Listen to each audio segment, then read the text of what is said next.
بسم اللہ الرحمن الرحیم، السلام علیکم۔ میں ہوں صحبی کاظمی، آپ دیکھ رہے ہیں فیس بک اور یوٹیوب۔ 12 جنوری اتوار کا دوسرا ویلاگ اور بڑی اہم خبریں۔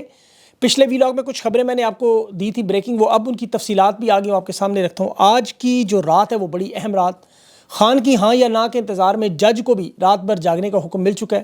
اڈیالہ کی چابی حقیقی معنوں میں خان کے ہاتھ میں، خان کا فیصلہ جو ہوگا وہ فیصلہ پھر لکھا جائے گا۔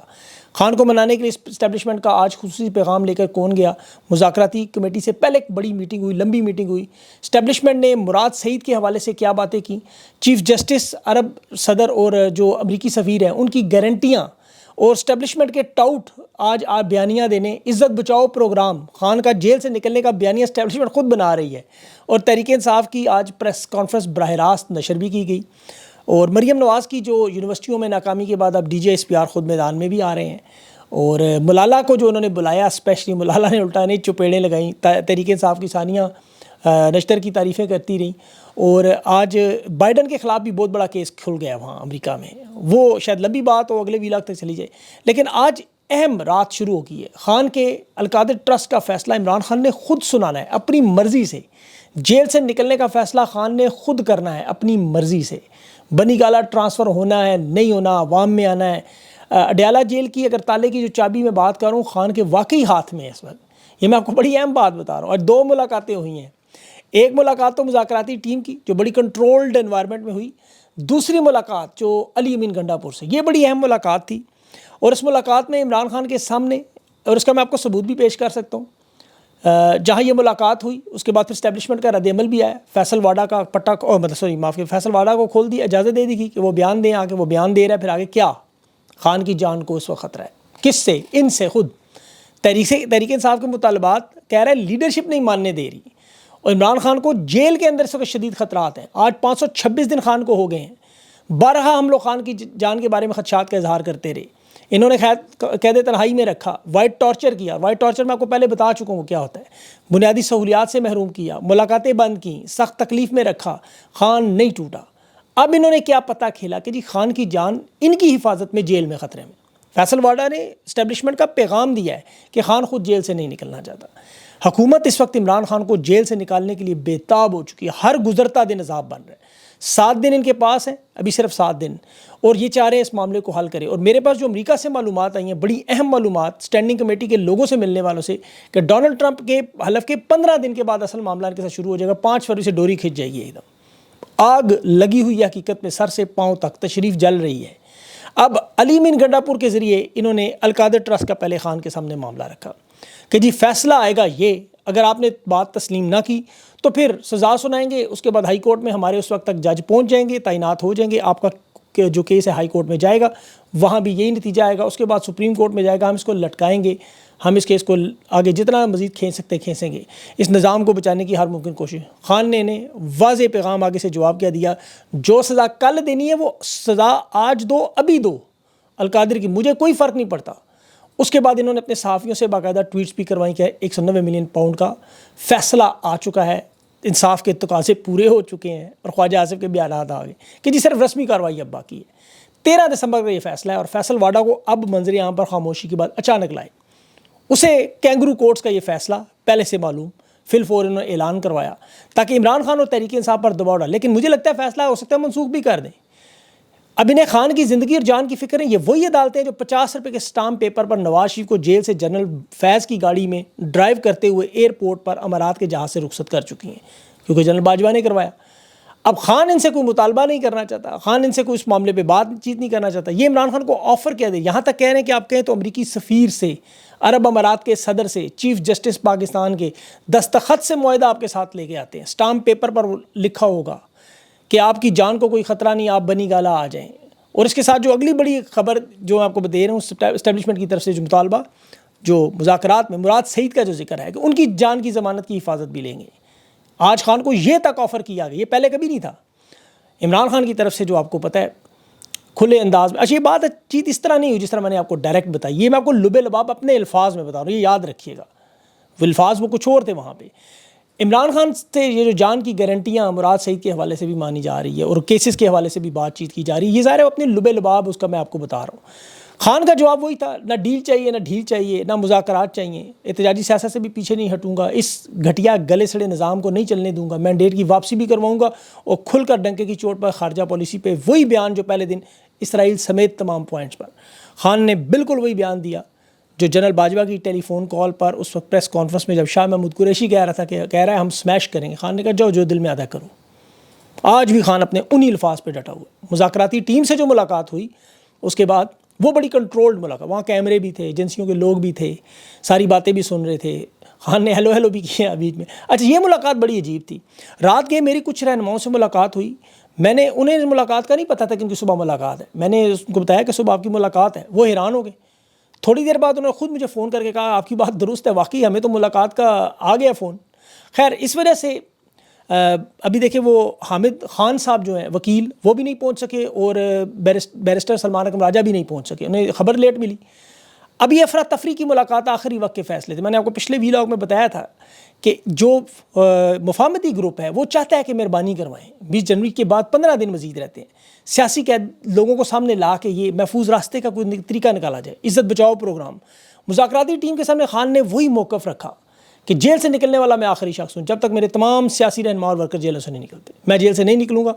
31 جنوری کی ڈیڈ لائن برقرار رہے گی، مذاکرات کے تیسرے سیشن میں جوڈیشل کمیشن نہ بنا تو مذاکرات بھی ختم، اس کے بعد پھر ہم اپنا لائے عمل دیں گے۔ پھر مذاکراتی ٹیم کے لوگ باہر بھی آئے، انہوں نے اعلان بھی کیا، اور اب فیصلہ کل قادر کا کل خلاف آیا تو حامد رضا خان نے تو یہ کہا ہے کہ یہ صاحبزادہ حامد رضا نے کہ اسٹیبلشمنٹ جو کر رہی ہے، جو معاملہ ہو رہا ہے خطرناک معاملہ ہے، اور پھر اس میں تلخیاں ضرور آئیں گی۔ اب دیکھیں 77 سال کی تاریخ ایک طرف ہے، خان اگر بغیر ڈیل کے بغیر کسی معاملے کے انشاءاللہ اللہ کے حکم سے اللہ کے فضل سے باہر آتا ہے تو یہ اسٹیبلشمنٹ کی حقیقی معنوں میں آخری سانسیں ختم شد۔ یہ میں آپ کو حقیقت بتا رہا ہوں، یہ پورا متھ ٹوٹ جائے گا، اور مجھے خطرہ ہے پھر خان پر حملہ نہ کروا دیں۔ یہ میں آپ کو بتا رہا ہوں، ویسے تو بیمار ہونے کے بعد شفٹ کرنے کا ایک بہانہ رکھا جاتا ہے۔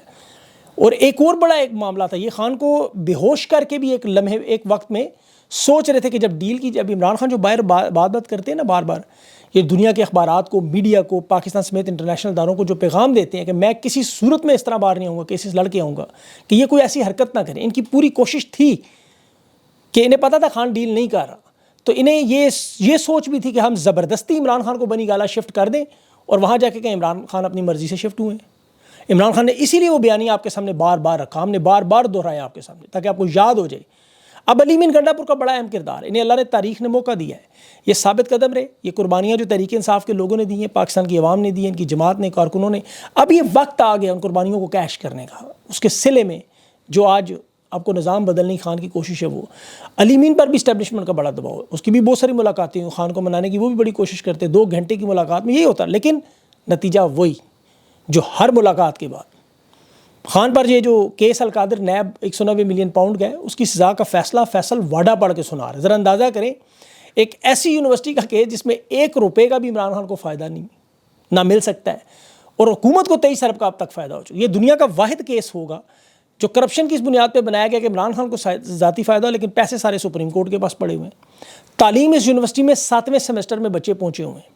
آپ میرا اگلا انٹرویو دیکھیں گے القادر ٹرسٹ کے متعلق، ایک بہت بڑا انٹرویو انشاءاللہ، اس میں پوری تفصیل سے آپ کو آج میں یونیورسٹی کی ویڈیو، بہت سارے لوگوں کو پتہ ہی نہیں ہے اس معاملات کا، وہ میں انشاءاللہ اگلے انٹرویو میں سب کچھ آپ کے سامنے رکھوں گا، وہ آپ دیکھیے گا بھی اور سنیے گا بھی کہ اس یونیورسٹی میں کیسے رسول اکرم صلی اللہ علیہ وسلم کی زندگی اور سیرت کو پڑھانے اور سمجھانے کے لیے نوجوان نسل کو تیار کیا جا رہا ہے۔ آپ وہ ضرور چیک کیجیے گا۔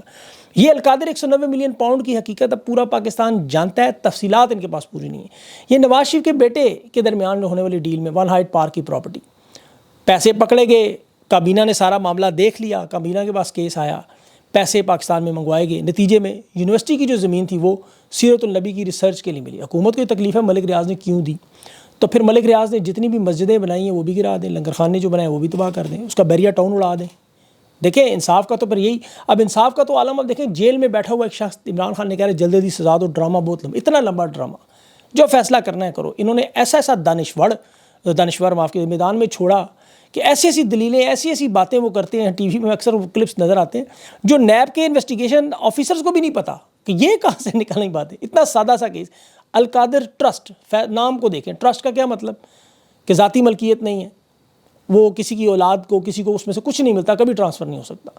عمران خان یا بشرا بی بی کو کوئی کرپشن کا، کوئی کسی قسم کا 1 روپیہ بھی فائدہ ہوا نیب کے اپنے تفتیشی افسران، ان کے سارے گواہان اعتراف کر چکے ہیں کہ یہ رقم جو عمران خان یا بشرا بی بی کسی کے اکاؤنٹ میں نہیں گئی، یہ سیدھی سیدھی سپریم کورٹ کے اکاؤنٹ میں، کیس بنتے ہی نہیں۔ بیریا ٹاؤن جو سپریم کورٹ کے واجب الادا 60 ارب کی رقم تھی انہوں نے دینی تھی، اب ملک ریاض نے وہ پیسے سپریم کورٹ کو دینے تھے، اس میں عمران خان کا کوئی تعلق نہیں۔ 60 ارب اس نے سپریم کورٹ کو، جو اس کے اوپر بیریا ٹاؤن کا جرمانہ تھا، القادر ٹرسٹ کی جو 400 کنال زمین ہے اس میں عمران خان یا بشرا بی بی کو کیا فائدہ ملنا ہے؟ یہ جیسے میں مسجد بناؤں، میں آپ کو دیکھیں اس کی اور بھی بہت سی چیزیں مثالیں دے سکتا ہوں۔ خان کے تو ویسے بہت سے کارنامے، ترکی کا 6 ارب کارکے کا جرمانہ خان نے معاف کروایا تھا، ورنہ وہی عذاب 6 ارب ڈالر کا، یاد رکھیے گا۔ چین کے ساتھ جو انڈیپینڈنٹ پاور پرووائڈرز کے جو خان نے معاہدے ٹھیک کروائے، IMF کے ساتھ جو دستخط کیے، ملک کے مفاد میں، اپنی قوم کے مفاد میں عمران خان نے ہمیشہ اپنی ذات اور اپنی پارٹی کو مقدم نہیں سمجھا۔ خان کا اسی لیے آج بڑے سے بڑا دشمن بھی یہ چیز تسلیم ہی نہیں کرتا کہ خان کبھی کرپشن کا سوچ بھی سکتے ہیں۔ نواز شریف نے جب بھی الزام لگایا، کیا لگایا؟ میں نے عمران خان کی بنی گالہ کی سڑک بنا کے دے دی۔ وہ بندہ پوچھے کیا میاں شریف کے اکاؤنٹ سے پیسے نکال کے بنائی تھی یا حکومت کے اکاؤنٹ سے؟ ابھی دیکھیں بہت سارے لوگ یہ جو دعویٰ کو سمجھنے کے لیے خان کے کینسر اسپتال کو یہ جی نواز شریف نے 50 کروڑ روپے دیا، بندہ پوچھے، پہلے تو وہ ہے ہی جھوٹی خبر۔ دوسرا، اگر رفائی ادارے کو کوئی کچھ دے، اس ادارے کو مدد کے لیے آپ دیتے ہیں تو آپ اپنی آخرت سنوارنے کے لیے دیتے ہیں، یا آپ اس شخص کو دیتے ہیں، ایدی ویلفیئر کو، چھیپا کو، سیلانی ٹرسٹ کو، ان کو آپ پیسے دیتے ہیں، کوئی مدد کرتے ہیں، کوئی امداد کرتے ہیں، وہ رقم آپ کیوں دیتے ہیں؟ وہ اس شخص کو دیتے ہیں یا ادارے کو دیتے ہیں؟ پھر یہ کہ وہ آپ اپنی جیب سے دیتے ہیں یا پاکستان کی حکومت کے خزانے سے دیتے ہیں؟ خزانہ آپ کے باپ کا، یہ لیپ ٹاپ جو آپ دے رہے ہیں نوجوانوں کو یا کسی کو دے رہے ہیں، انہی کے پیسوں کا لیپ ٹاپ یا تو اپنی جیب سے دیں نا۔ لندن میں ٹیکسیوں سے بچے ہوئے 50 سینٹ یہ لوگ نہیں چھوڑتے، بسوں میں جس طرح دھکے کھا کے سفر کرتے ہیں، سستے ہوٹلوں میں کھانا کھاتے ہیں جہاں اپنی جیب سے، لیکن جب حکومت کا مال آ جائے تو حلوائی کی دکان پہ دادا جی کی فاتحہ، چھوٹی چھوٹی سرجریاں کروانے، PIA کے جہاز لے کے 3 4 گھنٹے ان کے جہاز سٹارٹ رہتے تھے، آپ کو پتہ ہے۔ بہرحال وہ ایک لمبا معاملہ ہے۔ عمران خان سے ملاقات میں آج ایک اور اہم ایشو بھی ڈسکس ہوا، پارٹی کے اندرونی معاملات جو ابھی مروت کا بھی معاملہ ہے، اور بھی یہ اطلاعات آ رہی ہیں کہ عمران خان نے شوکاز نوٹس بھی جاری کرنے کا حکم دیا۔ خیر وہ شوکاز نوٹس کا وہ جواب دیں گے، سوال ہوگا مزید معاملے کہ اس پہ انشاءاللہ پورا ایک تفصیلی انٹرویو میں نے کرنا ہے ضرور، اس پہ بہت سارے سوالات میرے بھی ہیں، وہ ایک بڑا ایک اہم معاملہ ہے۔ اور اس کے ساتھ تحریک انصاف کے آج کارکنان کی جو رہائی ہوئی وہ بھی بڑا ایک زبردست قسم کا شاندار استقبال دیکھا گیا۔ اور دیکھیں ان لوگوں کو ذرا جو خان کے نعرے لگا رہے ہیں، 9 10 مہینے قید کاٹ گئی۔ خان کے سیاسی مخالفین بھی یہ ماننے پہ تیار ہیں۔ خاقان عباسی خان کا بڑا مخالف تھا، باقی سارے بھی، جس طرح خان نے جیل کاٹی کہتے ہیں، جس طرح وہ ایک تاریخ بن چکی ہے، وہ سارے خود خاقان عباسی کہہ رہے ہیں واقعی فوج نے قبضہ کیا ہوا ہے، واقعی ججز نے قلم بیچے ہوئے ہیں، واقعی میڈیا نے آواز بیچی، وہ خود اپنے منہ سے تسلیم کر رہے ہیں، اور یہ بھی کہہ رہا ہے کہ میری جماعت کو بھی اسٹیبلشمنٹ نے سپورٹ کیا جو نہیں بنی عوام پاکستان۔ یہاں انہوں نے اپنے اینکرز، صحافی چھوڑے ہوئے ہیں جو آپ کو سارے فیصلوں کے متعلق بتاتے ہیں، واردات ہیں ان کی۔ وہاں ایک ونٹر اسکالرشپ کے نام پہ بھی ایک بڑا پروگرام شروع ہو چکا ہے، 5th جنریشن وار کے نئے سپاہی بنا کے یہ تحریک انصاف اور پاکستان کی عوام کا سوشل میڈیا پہ مقابلہ۔ لیکن اللہ جانے یہ بات کیوں نہیں سمجھ آ رہی، اتنے پڑھے لکھے ہونے کا دعویٰ کرتے ہیں یہ کہ پاکستان کا نوجوان بدل گیا ہے، صحافی بدل گیا ہے، سیاستدان بدل گیا ہے، عوام بدل گئی ہے۔ یہ نہ 1990 ہے نہ 2018 سے پہلے۔ ابھی ابصار عالم کے ایک شو میں دیکھا، چیخیں مار کے وہ پیپر پھینک رہے چھوٹے متھن کی طرح، وہ عدیل نے لکھا، عدیل راجہ نے، یہ صحافی بنے ہوئے۔ تو اسٹیبلشمنٹ بھی آج موجود ہے، ایجنسیاں بھی بنا لیں عمران خان کے مخالف ایسے لوگ، کیوں نہیں بنا سکتے آپ ایسے؟ ان صحافیوں کی کریڈیبلٹی کا عالم دیکھیں، کامران خان سب سے بڑا صحافی پاکستان کا پرانا، 80 لاکھ 90 لاکھ کی تنخواہیں لیتے ہیں، ان کی حالتیں دیکھیں، 5 منٹ اکانومی میں میرے ساتھ نہیں بول سکتے، سیاست پر نہیں بول سکتے، میں آپ کو دعویٰ کرتا نہیں آتے کبھی پروگرام میں ڈر کے مارے۔ ان کے اپنے پروڈیوسر پروگرام کے مجھے پتہ ہے کیا کہتے ہیں کہ آپ یہ پروگرام اپنے چینل یوٹیوب پہ لگا لیں، اپنے فیس بک پہ لگا لیں، ہمیں کوئی دیکھتا ہی نہیں سنتا نہیں، اور ہم سے معاوضہ لیں، خدا کی قسم اٹھا کے کہہ رہا ہوں۔ انہیں پتہ کہ مین اسٹریم پہ کوئی دیکھتا نہیں ہے، وہ میں نے کہا نہیں کوئی ضرورت نہیں ہے، ہم نہیں کر سکتے کام، ہم جو کام کر رہے ہیں سارے لوگ کر رہے ہیں، یہ جتنے لوگوں کو آپ لوگ سنتے ہیں، یہ آپ لوگوں کی ساری مہربانی اور اللہ کی ہے۔ یہ ان کی طرح 50 لاکھ 2 کروڑ کے فلیٹ لے کر جھوٹا بیانیہ نہیں بنایا کبھی۔ یہ یوٹیوب، فیس بک، ٹویٹر، انسٹاگرام، ٹک ٹاک، یہ انٹرنیشنل ادارے ہیں، یہ کوئی مفت میں کسی کو نہیں دیتے، 18 گھنٹے کی محنت کا معاوضہ دیتے ہیں۔ سب سے کم معاوضہ آسٹریلیا میں $30-35 گھنٹے کا ہے، 16 گھنٹے آپ کام کریں، اوبر چلانے والا آپ سے زیادہ پیسے کماتا ہے۔ 7 دن لوگ نوجوان بچے اوبر چلا کے 3 گنا زیادہ پیسے کمائیں۔ یہ بکواس کرتے ہیں جو آپ کو انکم دکھاتے ہیں، جھوٹ سارا بولتے ہیں۔ انہیں تکلیف کیا ہے؟ اور تکلیف یہی ہے کہ خان کی جو سب سے بڑی کامیابی ہے جو عوام کو شعور دے دیا۔ اب لوگوں کو پتہ ہے، عوام جانتی ہے کون غلط کہہ رہا ہے کون صحیح کہہ رہا ہے۔ فارم 47 کی حکومت کا سب کو پتہ ہے، پورے کا پورا نظام جس طرح بدلا، انصاف اور قانون کا جو کھلواڑ ہو، جو تباہی و بربادی ہوئی۔ آج پاکستان کی عوام کے ہر بچے، بزرگ، بوڑھے اور گھروں میں بیٹھی خواتین جی شعور ہے، وہ جانتی ہیں کیا ہے، وہ حمود الرحمان کمیشن گھر بیٹھ کے پڑھ لیتی ہیں پوری رپورٹ. انہیں پتہ ہے کہ بابائے قوم کی خراب ایمبولینس سے لے کے عمران خان کے ساتھ یہ لوگ کیا کرتے رہے، جو مظالم وزیرستان میں ہوتے رہے، بلوچستان میں ہوتے رہے، آج پنجاب میں اسلام آباد میں نظر ہے. جو ایک پتلون لہرانے پر احسان نیازی کے ساتھ کیا ہوا، 93,000 اتروانے والوں کے ساتھ کیا ہوا. فارم 47 کی حکومت کا اٹارنی جنرل فارم 47 کا موجد تقریریں کر کے آج عوام کے ووٹوں سے زبردستی جس طرح وہ واردات ہو رہی ہے، جو آئین اور قانون پہ وہ سب جانتے ہیں. جمہوریت کے ساتھ یہ ایک بھرم تھا نا کہ گولی نہیں چلے گی، چلا دی گولی، ختم ہو گیا بھرم، ٹوٹ گیا، ختم. کہا جی ملکی مفاد میں کام نہیں ہے کہ ادارہ کوڑیوں کے بھاؤ بک گیا. سب کچھ آپ کے سامنے. معیشت سے انہیں کوئی دلچسپی نہیں، پاکستان کی عوام کے ساتھ انہیں کوئی دلچسپی نہیں، پاکستان کے امن و امان کے ساتھ، پاکستان کے دفاع کے ساتھ کوئی دلچسپی نہیں. انٹرنیشنل تاثر بظاہر یہ ملالہ یوسفزئی کو بلا کے خواتین کی آزادی کی تعلیم پہ پریس جو کانفرنس کروا رہے ہیں وہ بھی نہیں چل سکی، وہ ثانیہ نشتر کی تعریف کرنے لگ گئی. بہرحال اگلا انٹرویو آپ نے ضرور چیک کرنا ہے القادر ٹرسٹ پہ، تاکہ آپ کو کیس بھی سمجھ آئے اور اس پہ وہ خود بڑی تفصیل آج بتائیں گے آپ کو کہ القادر یونیورسٹی ہے کیا. اپنا خیال رکھیں، مجھے اس وقت کے لیے اجازت دیں. اللہ حافظ.